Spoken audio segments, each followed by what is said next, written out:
A palavra o significa vem. Então o texto ele começa da seguinte maneira: o ele parou, né? Vem ao faraó. E aí, né, sugere-se aqui uma certa contradição. Por quê? Porque faraó representa algo que é oposto ao Criador. Ele não era o opositor de Deus. O Eterno querendo libertar o povo e faraó querendo manter o povo cativo, preso. E aí Deus ele vem e diz a Moisés: vem ao faraó. Não é vai. Algumas traduções, até nessa tradição que a gente usa, diz vá ao faraó, vai até o faraó. Mas na verdade ele está falando vem ao faraó, para que Moisés entenda que ele também é o autor da vida de faraó. Tudo que faraó faz, ele faz porque Deus quer. E ele continua dizendo: vem ao faraó, porque eu lhe endurecerei o coração. Sou eu quem endurece o coração de faraó, para que faraó dificulte a saída do Egito. Ora, não podia facilitar, não é? Poxa, por que Deus então não quebrou o coração de faraó, quebrantou o coração de faraó, para que faraó deixasse simplesmente o povo ir? Não, Deus queria que faraó desistisse. Por quê? Para fazer milagres. Para fazer milagres. Então o que é um milagre? De fato, por essa ótica, ele é sempre fruto de uma desobediência, de algo que a nossa desobediência veio a estragar, a interferir. E então é preciso que o Eterno mova as leis da natureza para colocar aquilo de volta no seu devido lugar. Então o Eterno ele vai e altera essas leis da natureza para que aquilo volte ao seu estado original. Então a desobediência de Faraó era a causa dos milagres do Egito. Ou seja, o mal que Faraó praticava contra o povo judeu, né, foi o motivo para que o Eterno fizesse bem ao povo. E aí qual é a lógica disso? Né? Por que o Eterno não fez bem a todos, né, aos hebreus e aos egípcios? Porque o Eterno não ama todos os povos, não ama todas as pessoas de igual maneira. Então por que para abençoar um, ele precisa prejudicar outros? Por quê? Porque existe um critério, né, para aqueles que vão ser abençoados pelo Eterno. O Eterno ele tem poder de abençoar a todos, mas nem todos têm a capacidade de administrar as bênçãos do Criador. Então tem gente que, poxa, a gente vê casos aí, uma pessoa que ganhou na Mega Sena, o cara ganhou 50 milhões na Mega Sena, era pobrezinho, trabalhador, humilde, um amor de pessoa. Quando ficou rico, quando ficou abençoado, ficou milionário, se tornou uma pessoa insuportável. Lembra o caso daquele cara, aquele cadeirante? Né? Ganhou 50 milhões na Mega Sena. A primeira coisa que ele fez foi largar a mulher de 20 anos de casado, abandonar a esposa, se amigar com uma mulher lá bonita, lá da cidade dele, e a mulher tinha caso com 2 policiais. Contratou os 2 policiais para matar o cara. Está entendendo? Por quê? Porque ele não soube administrar aquilo que o universo deu para ele de maneira a promover o bem. Ele só pensou em si. Então, isso fez com que aquela bênção se tornasse uma maldição. Mas a culpa não é do dinheiro que ele ganhou. Está entendendo? A culpa não foi do jogo que ele fez, deixou ele milionário. A culpa foi dele não saber administrar aquilo. Ele não soube entender que a mesma pessoa que ele era na pobreza, ele deveria continuar sendo no seu momento de abundância. Contudo, com oportunidades diferentes, né? Com possibilidades diferentes. Pode falar. Mas eu vou dizer, convém para a gente assim, só uma pergunta.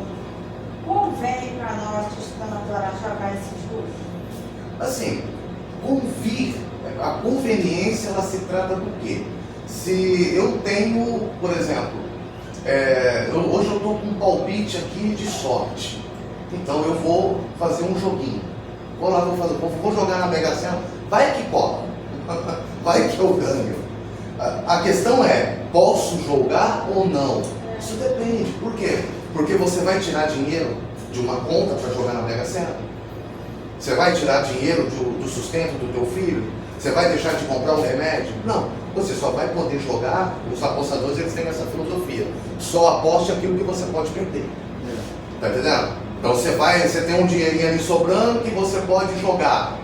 Tá entendendo? Olha, se você não ganhar, você não vai perder nada com aquilo, você não está prejudicando ninguém com aquilo. Se acontecer de você ganhar, tá ótimo. Se perder, não perdeu nada. Então só aposte aquilo que você pode perder. Se você apostar mais do que isso, aí você está abrindo mão daquilo que você já tem, e isso pode conotar uma ingratidão com o Criador. Então nós precisamos ser gratos por aquilo que nós temos, mas nada nos impede de querer algo a mais. Agora, os meios pelo qual eu consigo isso é que vai realizar a diferença. Para eu ter algo a mais, eu preciso tirar de alguém. Para eu ter algo a mais, eu preciso prejudicar alguém, então não convém. Não é esse o caminho. O dinheiro, ele sempre vai ser mais valorizado quando ele é fruto de um trabalho. Porque essa é a finalidade do dinheiro, ser resultado de um trabalho honesto, de um trabalho duro, para que você valorize cada coisa que você for comprar. Você sabe que aquilo está indo suor, aquilo vem de suor, vem de trabalho, vem de dedicação. Então você compra aquilo como uma alegria. Eu acho que dá desenvolve paz. mérito. Eu acho que dá paz. Eu acho que se é uma pessoa que tira a paz. Eu acho que tira a paz esse dinheiro, muito dinheiro. Não, mas aí vai da pessoa em si. Nunca é um dinheiro. O dinheiro não tira a paz de ninguém. Entendeu? O dinheiro não tira a paz. O que tira a paz da pessoa? Eu acho que tira. É estar rodeado de pessoas gananciosas. Estar cercado de pessoas interesseiras. Andar com pessoas falsas. Entendeu? Se eu ganhar aqui vamos supor que eu ganho uma fortuna, eu vou lá e faço uma fezinha na Mega Sena e fico milionário. Cara, a primeira coisa que eu vou fazer, a primeira é sair do meu trabalho. Eu vou trabalhar sendo milionário? Não vou trabalhar. Por quê? Porque saindo do meu trabalho, eu vou sair da exposição a pessoas que podem, de repente, me querer o mal. Está entendendo? Então eu vou procurar um reduto seguro, onde eu possa ter ao meu lado somente as pessoas que eu amo e as pessoas que eu confio.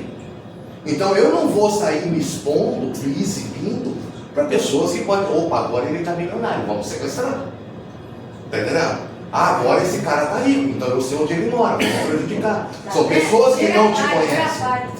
Não, mas é aí que está. Aí a finalidade do que você vai fazer com o seu dinheiro. Está entendendo? Eu vou abençoar pessoas. Eu vou primeiro cuidar da minha própria vida, né? Procurar uma zona de conforto. E eu vou procurar melhorias. Está entendendo? Vou procurar maneiras de melhorar a minha vida. E como é que eu vou melhorar a minha vida? Melhorando a vida dos que me servem. Por quê? Porque são essas pessoas que vão estar comigo. Se eu entrar numa ideia de que eu tenho que ser egoísta, eu tenho que abrir mão de todo mundo. Vou largar da mulher, vou arranjar uma mulher mais nova. Agora eu vou comprar uma casa não sei aonde. Eu só vou atrair para a minha vida pessoas que estão ali pelo interesse que eu tenho.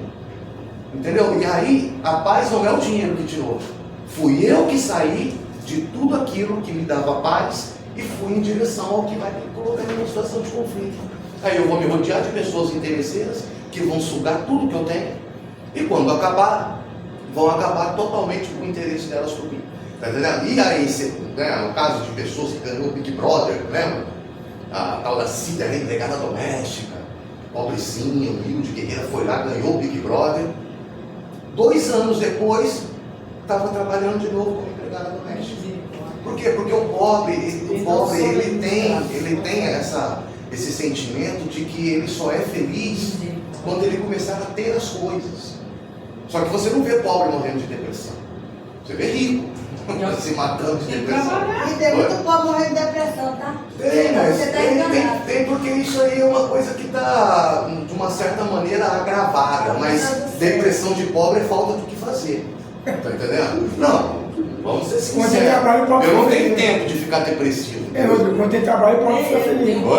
Quando tem trabalho, pode ficar feliz. Quando tem trabalho, o pobre não tem tempo para ter depressão. Não tem, não. Entendeu? Para mim, eu vou ficar de depressão. E aí? Para o cara me tirar da minha casa e eu morar na rua? Aí, mentindo e depressivo? Não, vamos trabalhar que eu tenho que pagar meu aluguel, que eu tenho que pagar meu condomínio, eu tenho que me virar para poder me sustentar. Então eu não tenho tempo. Então eu vou depressivo mesmo pro trabalho. Tá entendendo? Isso aí. Mano, não tem opção. E aí a gente vence essa depressão subindo.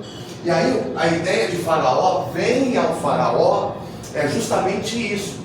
Vá de encontro àquilo que te atormenta. Vai de encontro a isso. Enfrenta as suas adversidades.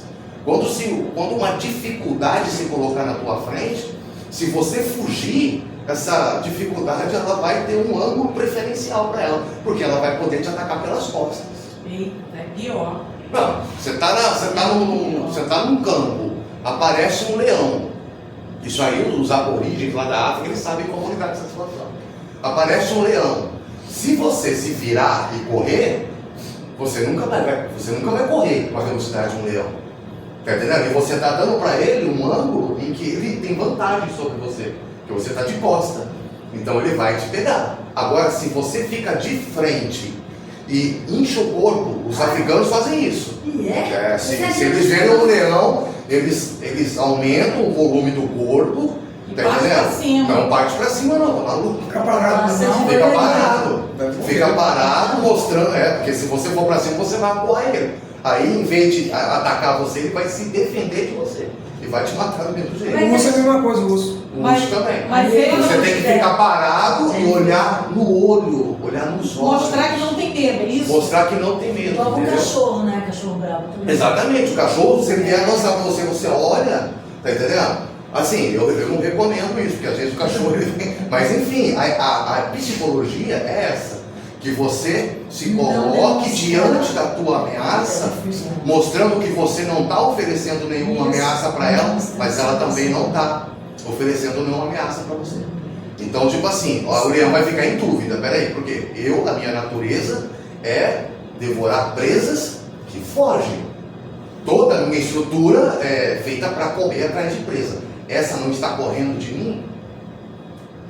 Tá entendendo? Se essa não está correndo de mim é porque ela não tem medo. Se ela não tem medo, significa que ela pode reagir de alguma maneira que me prejudica.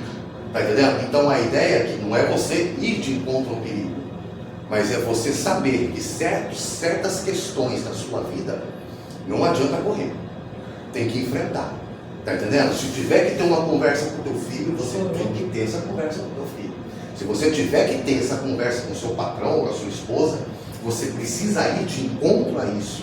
Lidar com as adversidades da vida como oportunidades de crescimento. Está entendendo? E o Eterno ainda fala, venha ao Faraó, porque eu estou no controle da vida do Faraó, e eu vou endurecer o coração do Faraó. Está entendendo? Ou seja, você vai vir, mas não vai ter resultado. Mas a ideia é que você venha. Está entendendo? A Samanta quer fazer concurso, quer prestar concurso público para... Cara, o que o Eterno fala para ela? Vem, estuda, se prepara, faz o que tiver que ser feito. E aí ela chega no dia da prova, né, toda animada, não, porque eu senti confiança do Eterno, então agora eu vou fazer a prova que eu estudei, me preparei, e aí ela não passa. Ah, mas será que foi o Eterno? Tá entendendo? Então olha o aprendizado que você teve durante todo esse tempo, que não é a caminhada em si, mas não é a chegada em si, mas a caminhada, a experiência. Então você vai usando dessas tentativas, né? Porque sempre que alguém vai criar alguma coisa grandiosa, ele fez várias tentativas. Sim. Até se tornar perfeito naquilo. Então essa ida a Faraó já era a 7ª vez que o Eterno estava mandando Moisés ir até Faraó e quebrar a cara. Vai até o Faraó, manda ele libertar o meu povo. E quando ele quiser libertar o meu povo, eu vou endurecer o coração dele para ele não libertar o meu povo. Por quê? Porque eu quero que vocês entendam que todas as dificuldades são, na verdade, oportunidades de crescimento. E sempre que você foge das dificuldades, você despreza esse crescimento e você atrofia. Pode falar. A esposa do Miriam, ele comentou com a gente que foi na 10ª prova que ela passou. Na 10ª prova. Exatamente. Agora, se ela não tivesse passado pelas 9 derrotas, Na décima ela passou. Se ela não tivesse passado pelas 9, não chegaria na 10ª. Então a ideia aqui, o que o Eterno está falando é: adquira persistência. Persistência, porque esse processo de queda, esse processo de dificuldade, esse processo de não conseguir as coisas que você quer no tempo que você quer, é que vai proporcionar a real gratidão quando realmente conseguir aquilo. Então, quando você realmente conseguir aquilo que você tem tanto lutado, você vai dar o devido valor que aquilo merece.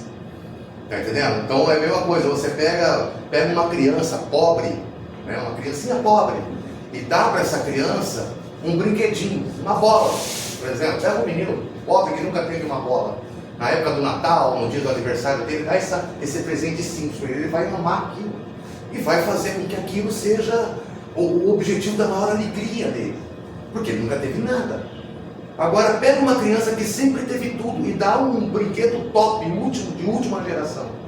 O interesse dele vai durar enquanto acabar a impressão.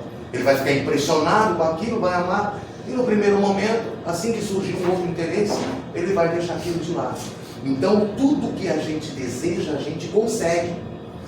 Isso é uma boa notícia, mas também é uma má notícia, porque tem coisas que a gente deseja inconscientemente. Às vezes tem coisas que a gente deseja para os outros, que a gente consegue para a gente.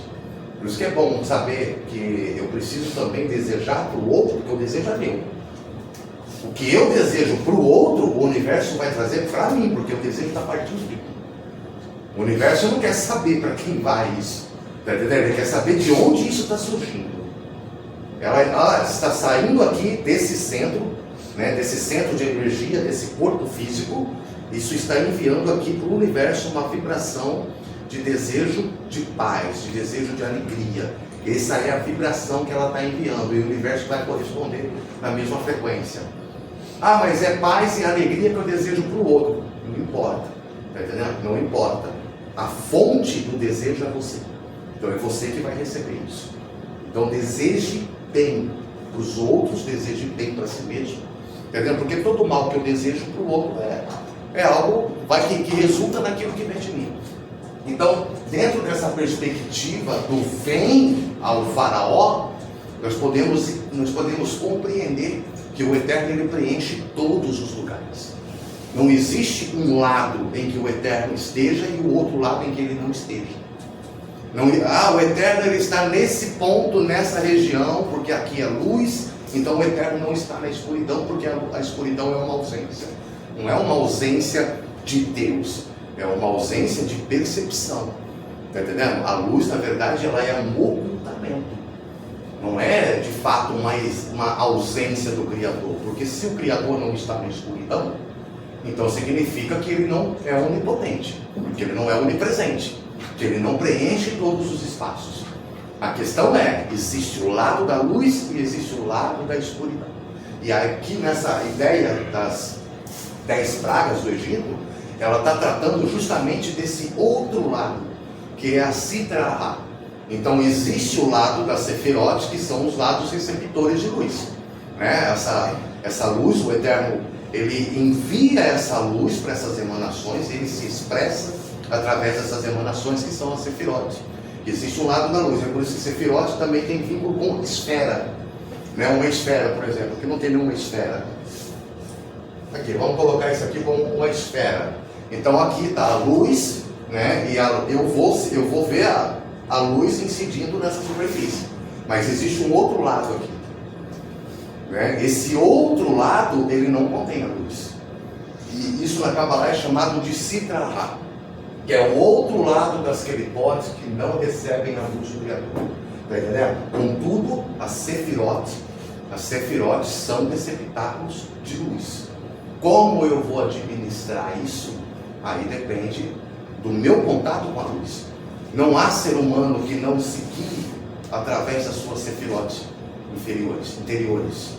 Né? Existem, não é, agora eu comecei a estudar Kabbalah, agora eu estou retificando as minhas Sefirot. Ok, mas aquele que não tem a ideia do que é uma Sefirot, ele também está sob influência dessa Sefirot. Ela não se ativa a partir do momento que você consegue perceber a existência dela. Entendeu? Ela não passa a existir no momento em que você passa a conhecer como funciona esse sistema das Sefirotes. Elas sempre vão existir e sempre vão atuar em tudo. Conhecer esse sistema vai simplesmente te dar o caminho de como trabalhar essa retificação, de elevar as suas Sefirotes. Mas até o mais perverso dos homens tem essas Sefirotes. E é influenciado por essas Sefirotes o tempo todo. Contudo, do outro lado. Então qual é o outro lado da sabedoria? Qual é o oposto da sabedoria? A ignorância. Não é? A ignorância. A tolice, né? A ignorância. Qual é o outro lado da compreensão? A incompreensão. Qual é o outro lado da bondade? Maldade. Qual é o outro lado da justiça? A injustiça. Qual é o outro lado da beleza? Do equilíbrio? Qual é o outro lado da vitória? Derrota. Qual é o outro lado da humildade, do esplendor? Arrogância. Qual é o outro lado do fundamento? Eu sabia que vocês iam gastar nessa. Qual é o outro lado dos critérios? Está entendendo? Aleatoriedade. Aleatórios. Se eu não tenho critério, se eu sou entregue ao quê? Ao acaso. Então, Deixa a vida o me levar. contrário dos fundamentos é a busca pelo aleatório. Moralidade. A falta de princípios. Princípio, moralidade. Imoralidade. Expõe Tá entendendo? como imoralidade. Exatamente, imoralidade. Pessoa moral. Falta a aleatoriedade. Você se entrega ao Léo. Tá entendendo? Não liga pra nada, não chega pra Você sai fazendo tudo. só pensa em satisfazer os seus próprios desejos. Sai fazendo Né? tudo. E aí qual é o lado da realeza? Qual é o outro lado, né, da realização? A frustração, o desgosto, a depressão, tá entendendo? A incapacidade, a preguiça. Então assim, tudo tem um outro lado.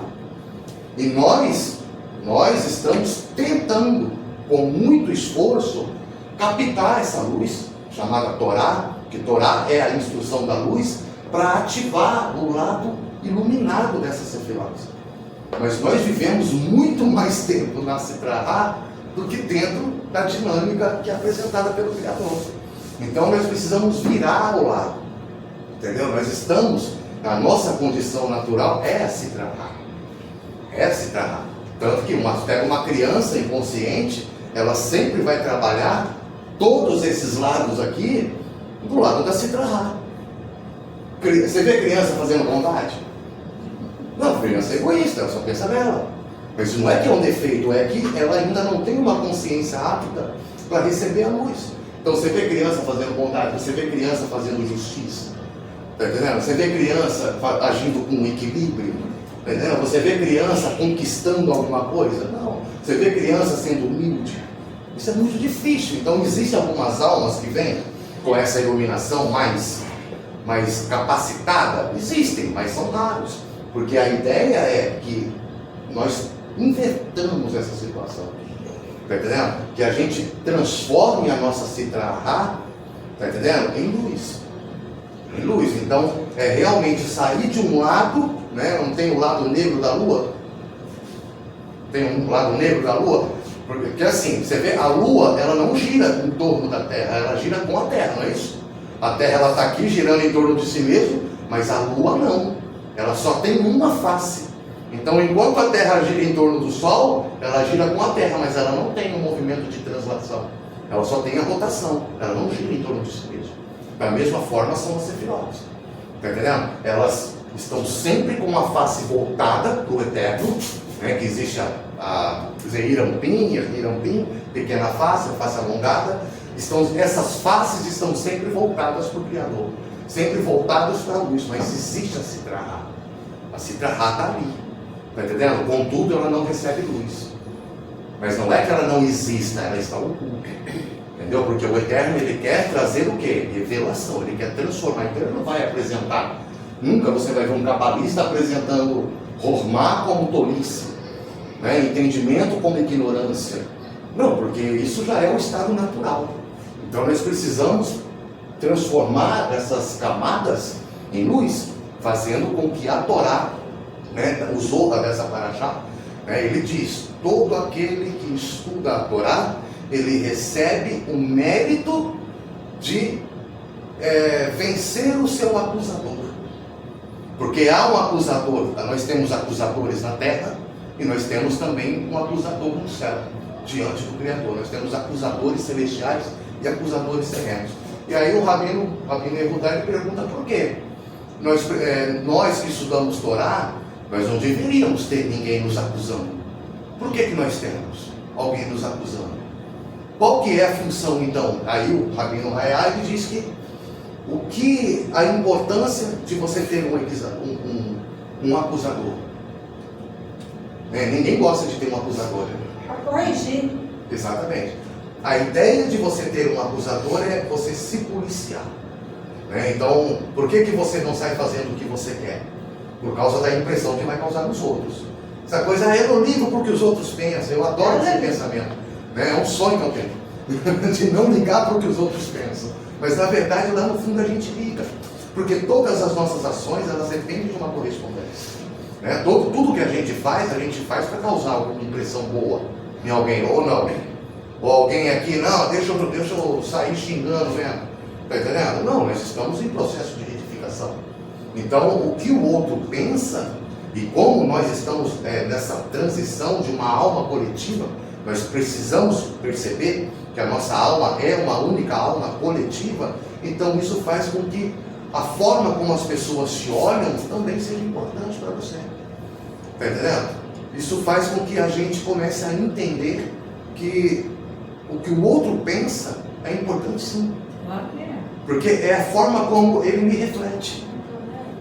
É a forma como ele me reflete. A ideia de não se importar com a opinião do outro, por mais poética e bonita e forte que pareça, na verdade é um ato egoísta. Está entendendo? Isso está sob o domínio de Faraó, domínio do ego. Quem sabe de mim sou eu. Não, quem sabe de você é o Eterno. Porque tem coisas sobre você que você nem imagina que existe. Está entendendo? Então, quando a gente vê aqui a palavra boa, se a gente pegar aqui o contrário, a gente vai ter o quê? O Aleph e o Beit, que são as duas primeiras letras do alfabeto hebraico, é isso? Então o Aleph e o Beit, começa Aleph, Beit, e quando eu junto o Aleph e Beit, eu tenho a palavra ave, e ave significa paz. Pode abrir aí, tá quente. Tá quente? Está quente. Está muito quente. Pronto, melhorou. Abre, pode abrir. Pode abrir, a Sofia está quietinha. Isso. Então nós temos aqui a palavra ave, só que ao contrário. Tá, então vem, e aí, essa palavra aqui, alguém conhece ela? Qual é a palavra?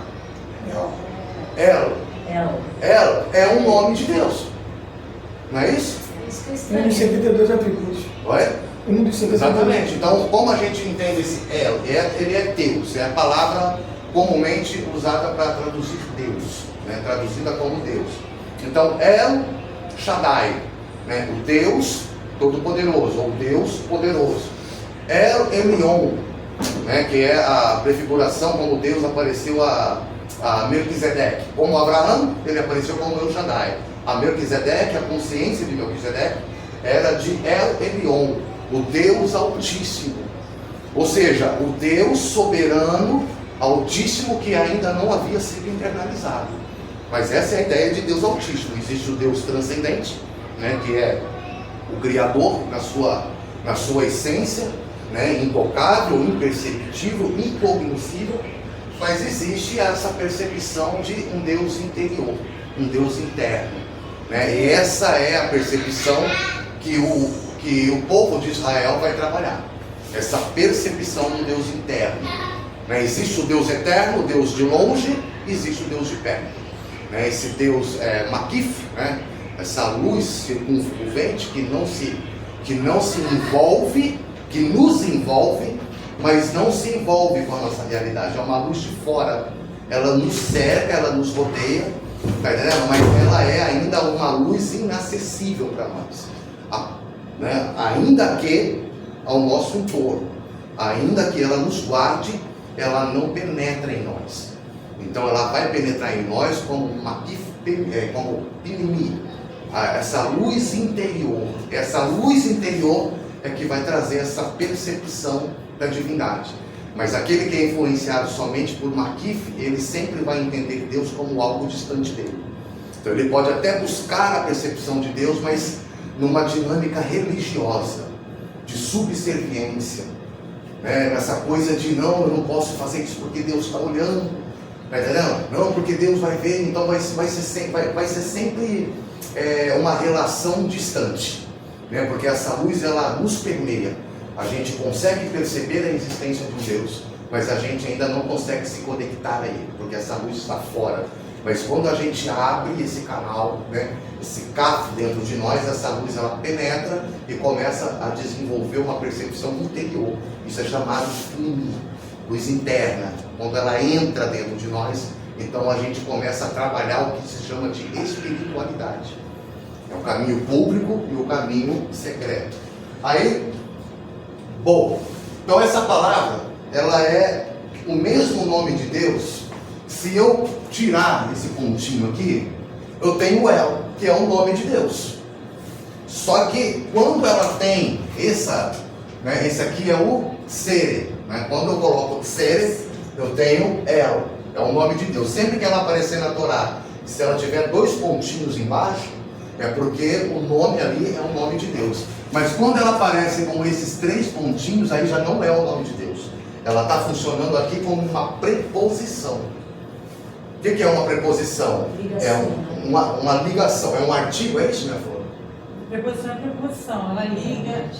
Tá, é um intermeio, é um elo, que liga um sujeito ao outro. Elo de ligação. Exatamente, então é uma palavra que conecta. Dois termos na oração.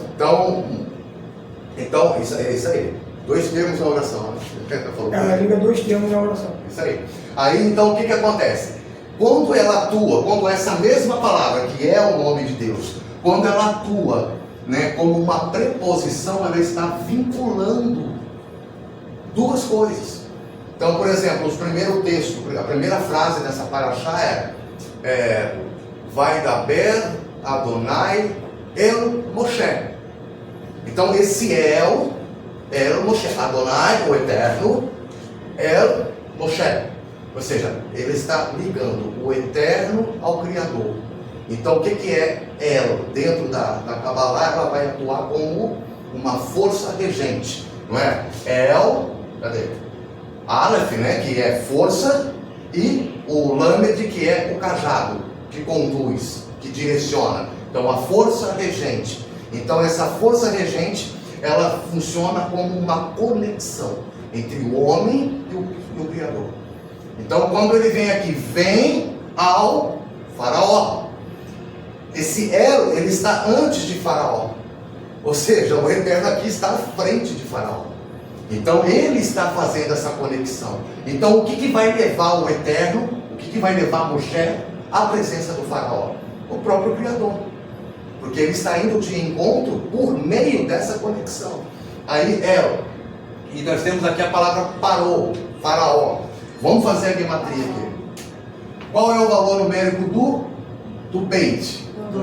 2. E o valor numérico do Aleph? 1. Então, a gematria dessa paraxá, essa é a gematria mais difícil de todas as paraxás. E é a menor que tem, né? É a menor que tem. Bom, então 3. É a menor. 3, por quê? Por motivos até óbvios. Né? É a terceira paraxá do livro de Shemot e é a paraxá que relata sobre as 3 últimas pragas. Então o 3 aqui, ele não poderia ser mais óbvio. Né? E aí nós temos aqui o El. Então nós já vimos aqui que o Aleph equivale a 1 e o Lamed. Qual é o valor do Lamed? 30. Então nós juntos aqui temos 31. Aí, faraó. Qual que é o valor numérico do P? 80. Qual o valor numérico do Resh? 200. Qual o valor numérico do Ai? 70. E o valor numérico do Re? 5. Então vamos fazer a soma. 80 mais 200. 280. Mais 70. 350. Mais 5. 355. 355.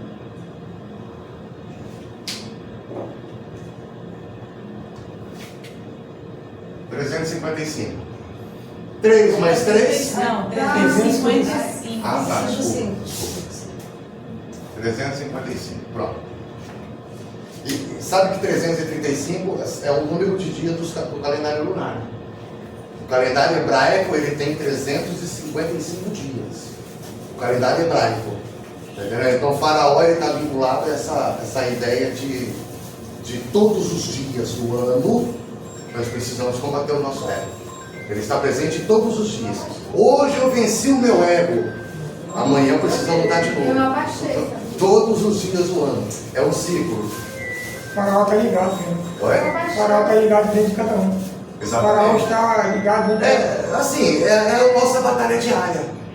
Todos os dias nós precisamos combater a faraó. Rodrigo, eu falei com o pessoal ontem, 2 amigos, que o mal e o bem ele andam assim, aí eles falam, não concordo.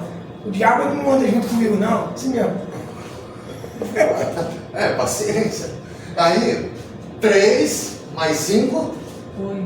mais 5, 13. Olha só que interessante. Além de 13 ser o meio, né, a metade, né, do nome do Eterno, que é 26, né, o Eterno, o nome do Criador é 26, 13 representa a metade disso. E aí também é o 31 invertido. Então, se esse ela, que representa Deus aqui, é 31, Faraó também é o próprio Eterno, só que na sua figura exposta. A Citraha. Invertido. Então é o próprio Eterno que está atuando por trás de Faraó. O próprio Eterno está trabalhando através daquilo que é oposto a ele. Está induzindo o faraó. Exatamente, é ele que está no controle.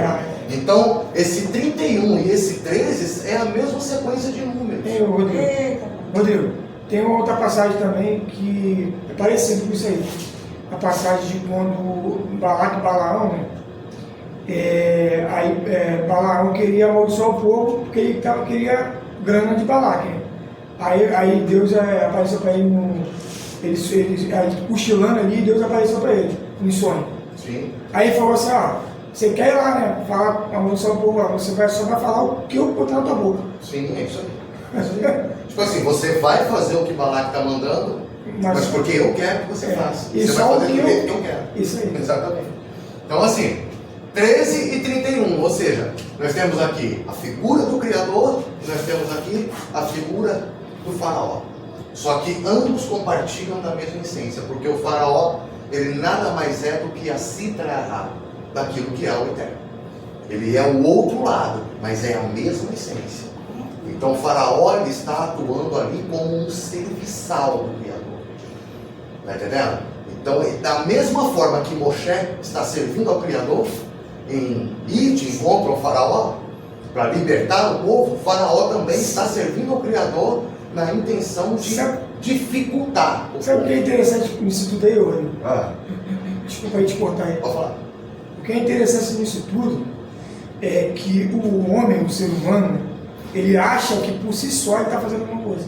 Pois é. Quando ele, na verdade, 24 horas, 365 dias no ano e 24 horas por dia, ele está fazendo tudo aquilo que o Eterno quer que ele faça. Porque na verdade assim, existe o livre-arbítrio.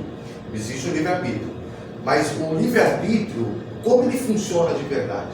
Será que ele é realmente a liberdade de escolher? Tá entendendo? Eu acho que foi o Jung. O Jung ele disse o seguinte: o homem não é livre quando ele faz o que quer. O homem é verdadeiramente livre quando ele tem a força para fazer o que não quer. Eu não quero fazer, mas eu vou fazer. Isso é realmente o livre-arbítrio. É aqui que você atinge o livre-arbítrio. Quando você deixa de ser um escravo da tua própria vontade. Que se você faz aquilo que é da tua vontade fazer, você está sendo regido por uma força além de você. É o teu desejo te dominando, é o teu ego. Então se você faz aquilo que o teu ego quer, você é um escravo do teu ego. Então aí você não é livre. Você, para atingir o teu livre-arbítrio, você precisa fazer aquilo que você não quer, para fazer aquilo que Deus quer. Por isso que tem muita coisa dentro das mitzvot que não é da nossa vontade de fazer. Tá entendendo? Dentro da Lahá, você vai estudar a Lahá, você fica maluco. A gente fica, caraca, é muito detalhezinho, é muita coisinha, é muita minúcia. Eu não vou querer fazer tudo isso. Por quê? Porque não é confortável para o teu ego. E quando você sabe que mesmo que você não queira fazer, eu vou fazer porque o meu desejo é servir ao Criador e não servir ao meu próprio interesse. Se o Eterno quer que eu faça, mesmo eu não querendo fazer, eu vou fazer o que Ele quer. Fazer a vontade de Deus e não a sua própria. Aqui que se alcança o livre-arbítrio. O livre-arbítrio ele não é uma coisa que está aqui revelada para todo mundo, porque todo mundo aqui é influenciado por alguma coisa. Tudo que a gente quer veio como influência de algo. Então nós somos influenciados pela nossa sociedade, pela nossa cultura, pela nossa família. Está entendendo? Então tudo que a gente quer visa satisfazer o desejo de alguém. Entendeu? Visa a satisfazer a vontade de algum outro. E por mais que eu ache que eu quero fazer aquilo, eu só quero fazer aquilo porque alguém determinou que aquilo tem que ser feito. Então isso funciona desde mídia, desde enfim, a cultura nacional. Né? Ah, eu sou livre para votar em quem eu quiser, eu vou votar no Lula ou vou votar no Bolsonaro. Não, você não é livre, porque é o que eu questiono em casa, porque eu não voto. Eu não voto faz anos, que eu não sei o que é votar para alguém, porque eu não voto. Não voto, não perco meu tempo com isso. Seja quem for. Mas é aí que está. Eu sou livre para não votar? Eu vivo realmente numa democracia? Onde eu... Tipo assim, se eu não votar, eu tenho que pagar multa. Vivemos na democracia. Nem você não votou. Então isso não é democracia. Não existe democracia. Não é democracia.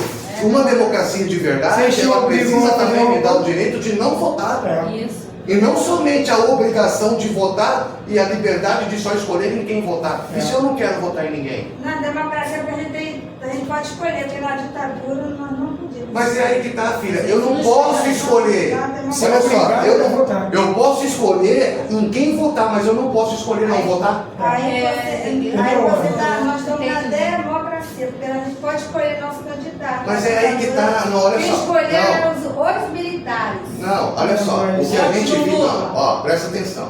Não, esquece Lula, esquece Bolsonaro. Isso aí. Vamos falar do conceito de democracia em si. Democracia é poder do povo. Isso.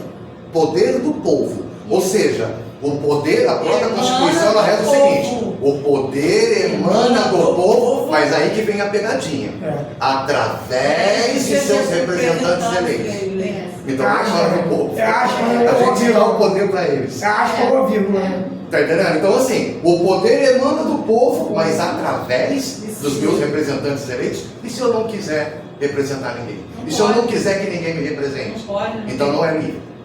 Então eu não sou livre. Não Tá tem essa entendendo? opção. Isso não é livre-arbítrio. Não existe democracia. Não existe democracia porque se eles te obrigam a votar, porque se você não votar, não quero votar. Ponto. Aí, o que você está falando. Aí você não votou, você vai ter que justificar. Aí, posteriormente, pagar uma multa. E que democracia que você não optou não votar? A democracia é você escolher não votar. Eu não quero votar. Aí é democracia. Aí seria democracia. Se eu tiver a liberdade de não votar, se eu não quiser votar, realmente é uma democracia. É. Mas se eu sou obrigado a votar em alguém, seja quem for, isso não é democracia. Se você não- Isso é uma tirania. Isso se chama tirania eleitoral. É democracia Entendeu? porque você pode justificar. Não, na verdade. Ah, mas aí eu tenho que justificar. Olha só, eu não voto, não justifico e não pago multa. O que eu sou? Ser livre. Não, pela minha ótica, sim. Você é preso. Você é um democrata. Pela Eu sou ótica. preso. Não, não sou preso, não sou preso. Tanto que eu não voto, não justifico, Não, não tô falando pago assim, multa. tô falando uma e nunca fui uma preso. ideia. Ah, sim. Porque o presidiário ele é suspenso da sua. Então assim. Então assim. E se você entendi, quiser isso aí, você entendi. pode ficar impedido de fazer certas coisas, sabia? Oi? Se você não tiver dia para Vamos tirar passaporte e ir pro exterior. É um montão de coisa. Então não existe democracia. Não existe. Tem prisão Não existe, que não- entendeu? Então, mas como Não o existe. governo me classifica? Desertor. É como Deserteiro. um anarquista. Anarquista, é. Alguém que não respeita as autoridades. Anarquista. Tá entendendo? Eu adoro esse termo, anarquista. Isso, graças a Deus. Entendeu? Por quê? Porque é melhor não ter autoridade nenhuma do que uma autoridade a quem eu não quero me sujeitar. Então, assim, eu sou um escravo de um sistema que eu não escolhi. Então, eu não posso falar que eu sou livre dentro desse sistema. Não. Se eu não escolhi esse sistema para mim, eu não sou livre dentro dele. Dizem que a era do Mashiach vai ser socialista. Exatamente, exatamente. Só que vai ser socialismo de verdade. Não essa parafernália aí inventada. De verdade é bonito mesmo. Não, se alguém já leu algum tratado, o Tratado Comunista, por exemplo, é lindo, é bonito. Só que na época foi classificado como o quê? Como socialismo utópico. Por que utópico? Porque não se aplica na realidade. O ser humano é egoísta por natureza. O ser humano ele é ganancioso. Ele é manipulador, ele é competitivo, é da natureza humana ser competitivo. Não existe solidariedade na sociedade humana. As religiões tentam aflorar isso, mas é algo muito forçado, porque não é da natureza humana.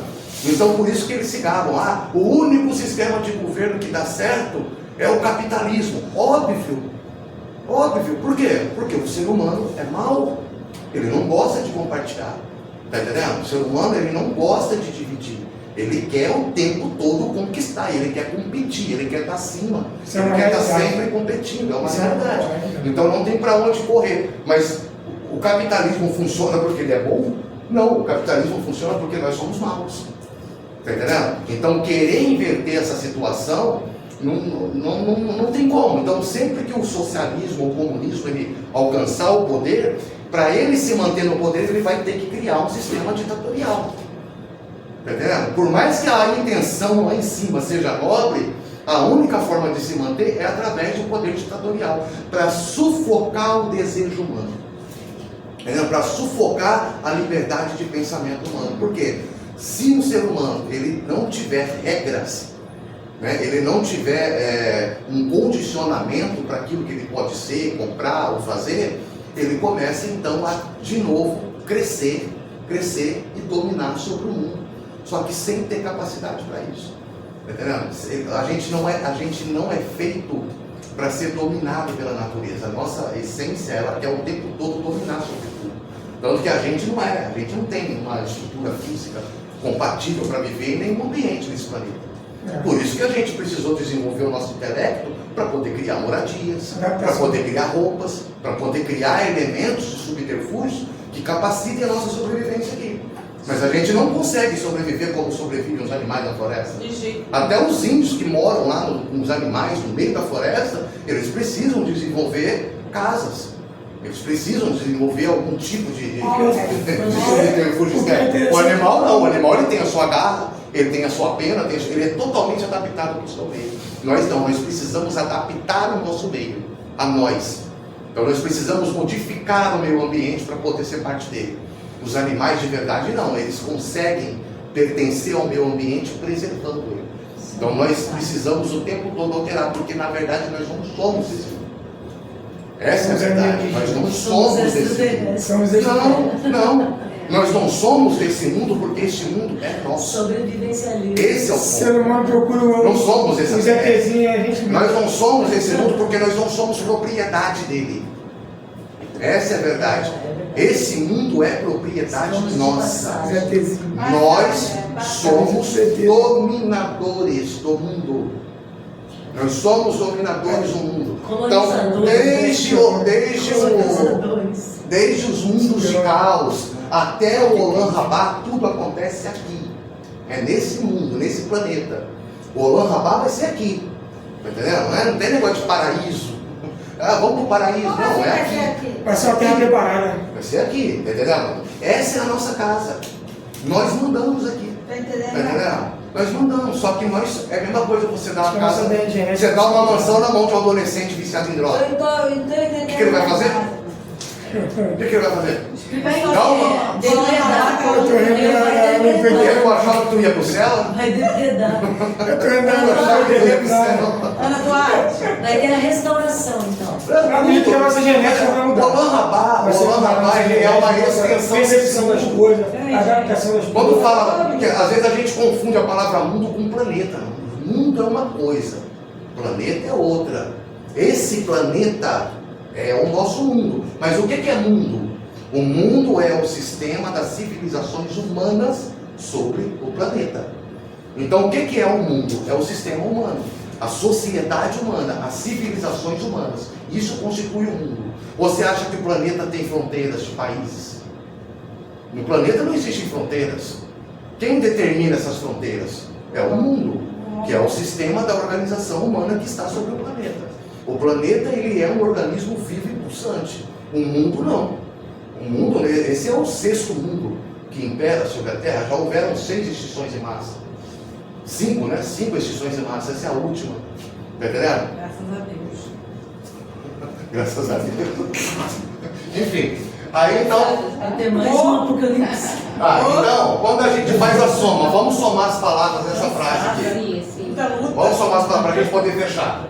Então, 355 mais 31? 62. Oi? 386. Tá, mais 9? 319. 300. 380 e 9. 3 mais 8? Por enquanto é 11. Mais 9? 20. 20. Chorou. Aí, de novo o que a gente falou. 20, o que são 20? É a duplicação de 10. 10 sefirotes. 10 receptores de luz E e 10 sefirotes negativos. Ou seja, tudo isso compõe o mesmo sistema. Contudo, esse é o lado que recebe a luz. O outro lado não recebe. Está entendendo? Então, 50% de uma esfera diante da luz, ela vai ser, sim, uma esfera vai ser 50% iluminada. correto. Não é isso? Correto? Isso. Ela vai ser 50% iluminada e 50% escura.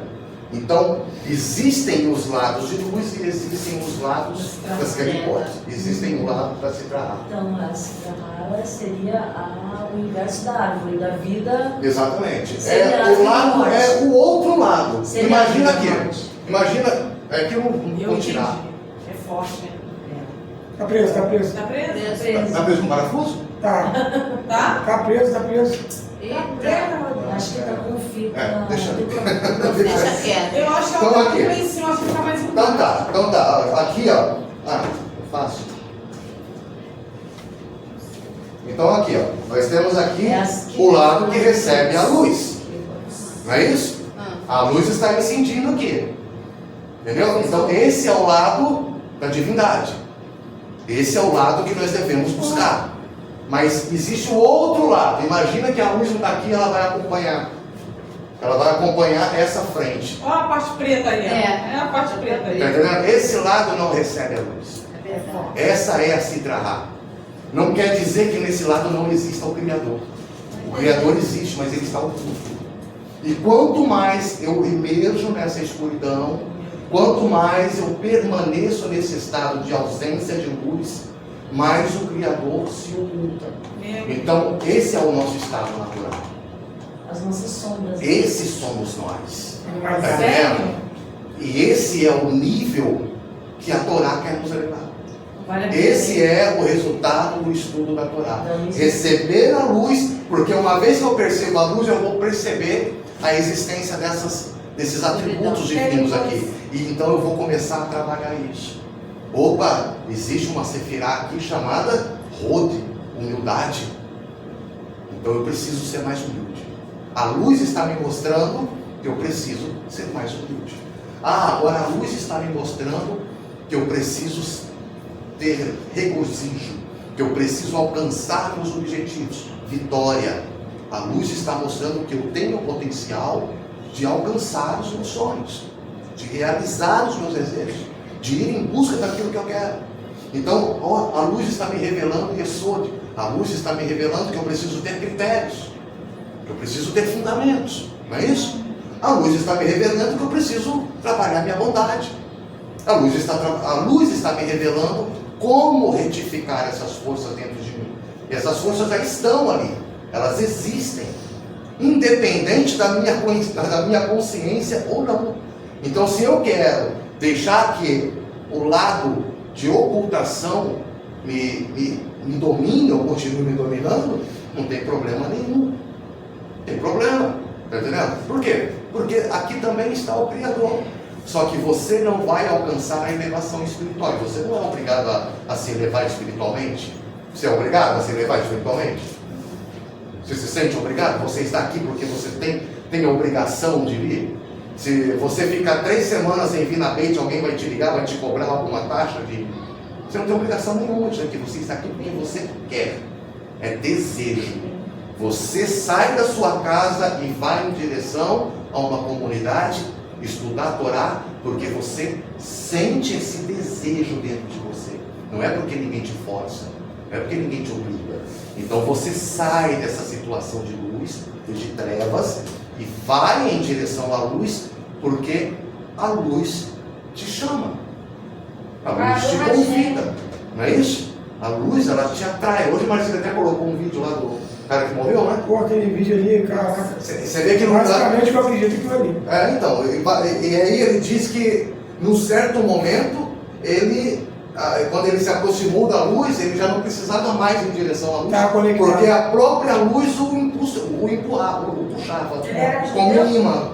Tipo, Como um imã. Ele era- Por isso que os rabinos, os cabalistas, eles dizem o seguinte: esse é de todos os passos da elevação espiritual, esse é o mais difícil, se livrar do ego. Depois que eu transcendo esse nível de consciência de Nefesh, né, para Ruach, que é o primeiro nível de alma, que é regido ainda pelo ego, quando eu saio de Nefesh e vou para Ruach, todo o resto fica mais fácil, todo o resto fica mais brando, todo o resto fica menos trabalhoso. Mas sair da Nefesh não é para qualquer Ô, um. Rodrigo, o que é interessante naquele vídeo, tu viu ele todo? Viu? O que é interessante naquele vídeo, que eu fiquei assim meio, pensativo, né? A palavra certa é pensativo. Que ele falou, aquele senhor falou, que quando aquela luz dentro de um túnel, né? O túnel puxando ele não via, ele sabia que era um corpo, mas ele não via, ele não conseguia ver, mas sabia que era um corpo. Sim, era um corpo de ele luz. se percebeu como algo e indo em direção E sendo a algo. impulsionado, puxado, né? Sendo puxado. Como se fosse um imã dentro de um túnel. Exatamente. E quando ele chegou naquela grande luz, a luz falou: não precisa ter medo, agora você está em casa. A luz falou para ele.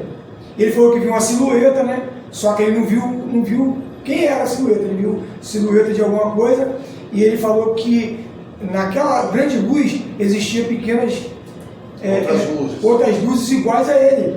Exatamente. E ali, que é tão interessante nesse vídeo, que ele falou que lá todo mundo era igual e estava conectado no mesmo, na mesma função, na mesma... Porque no mundo espiritual não existe divisão de forma e volume. Tudo é somente essência. E o que é a nossa essência? O que é a nossa essência? É sentimento. É sentimento, emoção, pensamento. Está entendendo? Então, se você tira essa capa dor, essa capa que doença, A caixa. tudo que é ligado ao corpo físico, o corpo físico, na verdade, ele é uma clipá. Ele é aquele pá, ele é um invólucro da alma. Então, se você rompe com esse corpo, você vai em direção àquilo que é a tua essência. Está entendendo? E é a mesma coisa, eu vou pegar um copo de água, eu vou chegar no mar e vou pegar um copo de água. O mar, ele vai continuar infinito. Mas aquela porção de água que está dentro do copo, ela vai estar confinada. Eu não vou conseguir criar um tubarão aqui dentro. Eu não vou conseguir criar um peixe aqui dentro. A água é a mesma do mar, mas ela está condicionada no recipiente que ela imita. Quando eu volto a água, Agora ia acabar a água, Tudo né? de volta, né? quando eu volto a água, Aquele vídeo lá, quando eu volto a água para o oceano, Se mistura. aí o que existe no oceano? Somente o infinito. Desse jeito. Somente o infinito, porque agora o que retém a água do mar? Está entendendo? Aquele copinho pequeno já não existe mais, não existe necessidade dele. E tu viu uma interessante naquele vídeo? Coisa interessante?